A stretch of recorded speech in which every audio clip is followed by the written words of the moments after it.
Salutations, la keynote de présentation des iPhones, c'est pour début septembre. Comme tous les ans, c'est pour début septembre. Cette année, on s'attend à voir les nouveaux iPhone 16, le 16 classique, le 16 Plus, le 16 Pro et le 16 Pro Max. Je vous en ai déjà parlé sur la chaîne. Là, je vais revenir rapidement sur les détails de ces produits dans cette vidéo, mais pas que. Parce que cette conférence est aussi l'occasion pour Apple de dévoiler les nouvelles Apple Watch. Et peut-être aussi d'autres trucs. On commence par le frais, on commence par les Apple Watch. L'Apple Watch SE d'abord. Même s'il est probable qu'elle ne bougera pas énormément, à part peut-être un gain de puissance, on peut aussi se retrouver, par rapport à l'information que vous allez avoir juste après, face à une Apple Watch SE avec un écran plus grand, un écran de la taille de celui qu'on retrouve actuellement, en fonction du modèle évidemment, sur l'Apple Watch 9, sur la 8 et sur la 7. Le tarif devrait rester inchangé, donc pas grand chose à voir de ce côté-là. Le gros morceau cette année, ça serait pas l'Apple Watch Ultra, qui apparemment, encore une fois, ne bougerait pas énormément, peut-être un gain de puissance aussi, même très certainement un gain de puissance. On peut espérer peut-être un nouveau coloris, un coloris noir, ça serait bien, mais rien de plus de ce côté-là. Non, la lumière sera mise sur un autre produit, l'Apple Watch 10, l'Apple Watch 10e du nom. Alors, est-ce qu'ils la nommeront 10 avec le nombre 10, ou alors avec un X, comme ce fut le cas avec l'iPhone 10? Cette dernière théorie est peut-être la plus probable. Ce qui se dit sur l'Apple Watch 10, déjà, c'est qu'elle lancera un nouveau cycle. Parce que si on compte, on a eu l'Apple Watch 1, l'Apple Watch 2, l'Apple Watch 3 avec le même design et avec un écran rectangulaire, donc pas d'angles arrondis au niveau de l'écran, juste au niveau du châssis.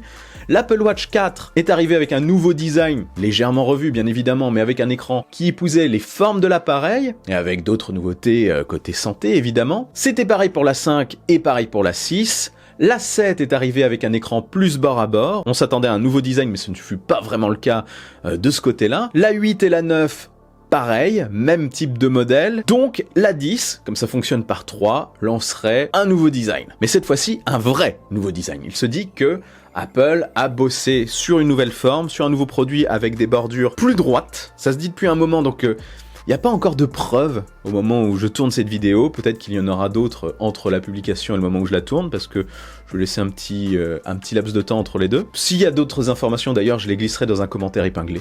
Voilà, faisons comme ça. Donc cette Apple Watch 10, 10e du nom, arriverait avec un nouveau design, avec des bordures plus droites, peut-être légèrement arrondies, à la manière de ce qu'on a sur les iPhone 15 actuellement, et probablement aussi sur les iPhone 16. L'écran aussi serait plus bord à bord, encore une fois, donc un gros travail de ce côté-là, et au niveau des bracelets, on n'aurait plus de compatibilité directe avec les anciens bracelets, ça serait une première depuis le lancement de l'Apple Watch, puisqu'il y aurait un nouveau système magnétique, un système particulier, pour accrocher des nouveaux bracelets. Alors apparemment il se dit que Apple fournirait un adaptateur, un double petit adaptateur, ils aiment bien les adaptateurs, un double petit adaptateur permettant quand même d'utiliser nos anciens bracelets, parce qu'il y en a qui investissent depuis un moment dans pas mal de bracelets, donc ça serait cool de leur part de faire ça, surtout que c'est un accessoire de mode, mais en tout cas, il y aura apparemment un nouveau connecteur pour les bracelets. Il se dit aussi que côté santé, on pourra avoir peut-être le suivi de la pression artérielle, peut-être plus côté température, et pour la glycémie, ça sera encore repoussé apparemment. Croisons les doigts pour que ce ne soit pas le cas. Je parle de la glycémie sans prise de sang. C'est quelque chose qu'on attend depuis très longtemps, ils bossent dessus depuis un très long moment, depuis l'ère Steve Jobs, et ça finira un jour par arriver. Ça serait pas pour cette génération, peut-être pour la suivante. Mais d'un côté, pour lancer l'Apple Watch 10, ça serait quand même impressionnant d'arriver avec cette nouveauté. On va voir. Donc attendez-vous surtout à des nouveautés côté Apple Watch 10 et un petit peu moins côté SE et Apple Watch Ultra. Voilà, à mon avis d'ailleurs la conférence va commencer par ça, en termes de gros produits, et s'enchaînera évidemment sur le gros morceau, les iPhones. Les iPhones arriveraient cette année, encore une fois en 4 déclinaisons, mais plus séparées d'un point de vue caractéristique global et taille aussi que pour les générations précédentes. Car en effet, l'iPhone 16, le modèle classique et l'iPhone 16 Plus auraient respectivement un écran de 6,1 et un écran de 6,7 pouces, OLED, toujours 60 Hz. Quant au modèle Pro, eux, ils grossirait, il passerait à un écran de 6,3 pouces pour le Pro classique et à un écran de 6,9 pouces pour le Pro Max. Les bordures autour de l'écran seraient extrêmement fines. J'ai une source qui m'a envoyé notamment des coques finalisées de ces iPhones. J'ai pu voir ça de plus près, je vous avais partagé ça d'ailleurs dans un tweet. Allez me suivre sur X si ce n'est pas encore fait. Mais en gros, ouais, on aurait vraiment des bordures beaucoup plus fines. Il se dit que ça serait ni plus ni moins que les bordures les plus fines fines, les bordures noires les plus fines sur un smartphone au moment de la sortie de l'iPhone. Pour les modèles Pro, évidemment, les classiques, ça restera tel quel, je pense. Sur tous les modèles, toujours en coche, toujours même design, avec un châssis aux angles légèrement arrondis, toujours l'USB-C, toujours les boutons qu'on connaît actuellement. Seulement, sur les iPhone 16 et 16 Plus, on aura le droit au bouton Action qui se retrouve sur les modèles Pro depuis l'iPhone 15 Pro et l'iPhone 15 Pro Max, et un nouveau bouton Capture qui fait grand bruit quand même ces derniers temps. Il y a ceux qui y croient et ceux qui n'y croient pas. Perso, j'y crois. Par rapport à ce que j'ai eu comme information, en tout cas, les moules, les prototypes et les coques sont adaptés à ce bouton qui serait haptique, et ce sur tous les modèles, sur le 16, sur le 16 Plus, sur le 16 Pro et sur le 16 Pro Max. À quoi servirait donc ce bouton Capture? Ce bouton Capture, comme son nom l'indique, permettrait de capturer des photos ou des vidéos rapidement lorsqu'on tient le smartphone en format paysage. Donc le bouton se situerait à peu près ici. Il serait haptique comme je le dis, les autres resteraient physiques. Ce bouton haptique permettrait d'avoir accès aussi à plusieurs options comme, apparemment, mais ça c'est pas sûr, un zoom directement depuis cette position. Ça permettrait surtout de ne pas toucher l'écran directement et d'avoir plus de confort lorsqu'on filme. Ce bouton gérerait la pression, ce qui permettrait de gérer directement l'autofocus à ce niveau-là. Très pratique, hein, ceux qui filment avec des caméras professionnelles le savent. L'autofocus autant pour la photo que pour la vidéo d'ailleurs, et de débuter ou d'arrêter la capture d'une vidéo. Notez que cette position tombe bien sous l'index, pour un droitier en tout cas, lorsqu'on veut filmer ou photographier, et elle tombe aussi sous le pouce pour ceux qui font des formats verticaux, version courte, on va dire les shorts, les TikTok et les stories, etc. Donc ça serait une bonne chose, moi je suis plutôt pour, sachant que je capture énormément de choses avec l'iPhone, je serais plutôt pour l'arrivée de ce bouton. Conséquence, les coques auront un trou à ce niveau-là. D'ailleurs, toutes les fuites qu'on voit chez tous les gros fabricants de coques, et même les moins gros, comportent ce trou. Côté puissance, on aurait plus de puissance sur tous les modèles, on aurait un A18 classique sur les modèles classiques et un A18 Pro apparemment sur les modèles Pro, peut-être juste un A17 sur les modèles classiques, mais je pense qu'on va passer au A18 directement. Le mode vidéo spatial qui permet de filmer des vidéos avec une profondeur de champ disponible sur les modèles Pro actuellement, uniquement sur les 15 Pro et 15 Pro Max, atterrirait sur tous les modèles cette année, donc les 16 et 16 Plus auront ce mode spatial.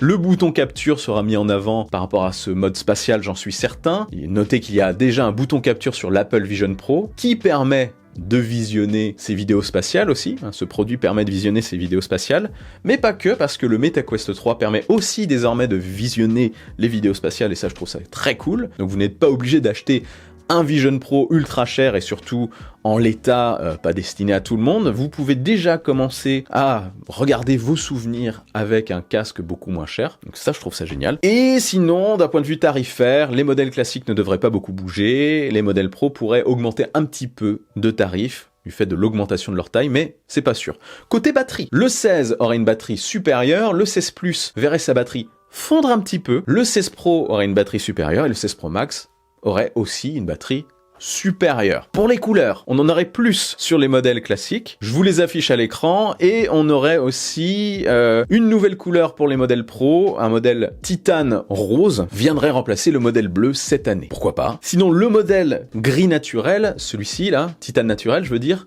serait plus gris dans sa nouvelle version. Why not? Toujours Dynamic Island pour tous les modèles en haut de l'écran.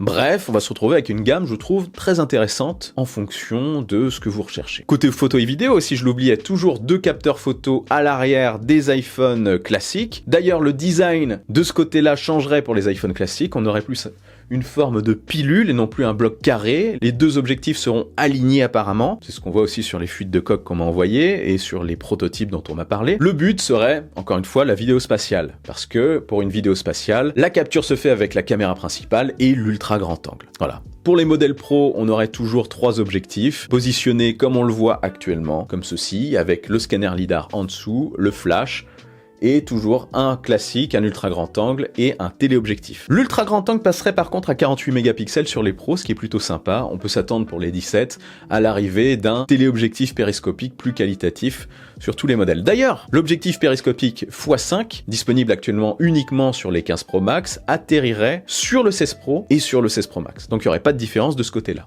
à part la taille. Voilà en gros pour les grosses annonces. Alors il pourrait aussi y avoir autre chose, on parle de nouveaux AirPods, des AirPods 4, qui auraient un design légèrement revu et qui auraient la particularité d'avoir une réduction de bruit active sans être intra. Alors ça, je demande à voir, je suis pas certain qu'ils y arrivent, mais bon, pourquoi pas. Ce que j'ai testé jusqu'à présent chez la concurrence sans intra proposait une réduction de bruit active pas terrible. Enfin, c'était pas foufou. On va voir ce qu'Apple réussit à faire. Ils sont plutôt doués concernant la réduction de bruit et le mode transparence, donc pourquoi pas. Ça serait vraiment une très très bonne chose pour les gens qui n'aiment pas les intras mais qui veulent profiter de cette technologie. Audio spatial, réduction de bruit et mode transparence. Je pense que le mode adaptatif restera sur les pros pour faire vraiment une différence de gamme, mais pourquoi pas. S'ils y arrivent, franchement, ça peut être bluffant. Ce serait l'occasion, donc, cette conférence, de lancer ce nouveau produit. On peut s'attendre aussi à une mise à jour du AirPods Max, avec de l'USB-C, et les AirPods 3 pourraient descendre en entrée de gamme, qui sait, avec un petit modèle SE, mais ça, c'est de la théorie personnelle. Pour les iPads, alors, est-ce que ça sera dévoilé juste par un communiqué de presse, ou alors dans cette conférence? Je ne sais pas. Mais on attend des nouveautés côté iPad mini et iPad classique. L'iPad classique, ils l'ont baissé de prix il y a pas longtemps, donc est-ce qu'ils vont le toucher cette année? Je ne sais pas. L'iPad mini pourra arriver dans une nouvelle version d'ici la fin de l'année, ou peut-être pendant cette conférence ou après cette conférence, avec le support de l'Apple Pencil Pro, j'en suis convaincu. Sinon, pas de grosses modifications du côté de l'iPad mini et de l'iPad classique, à part plus de puissance. Il est possible que côté iPad mini, ça se détache de la gamme Air qu'il suivait jusqu'à présent pour devenir une sorte d'iPad plus classique. Je sais pas vraiment ce qu'ils vont faire. On va voir de ce côté-là, ça sera la surprise. Donc peut-être communiqué de presse, peut-être pendant la conférence, on ne sait pas.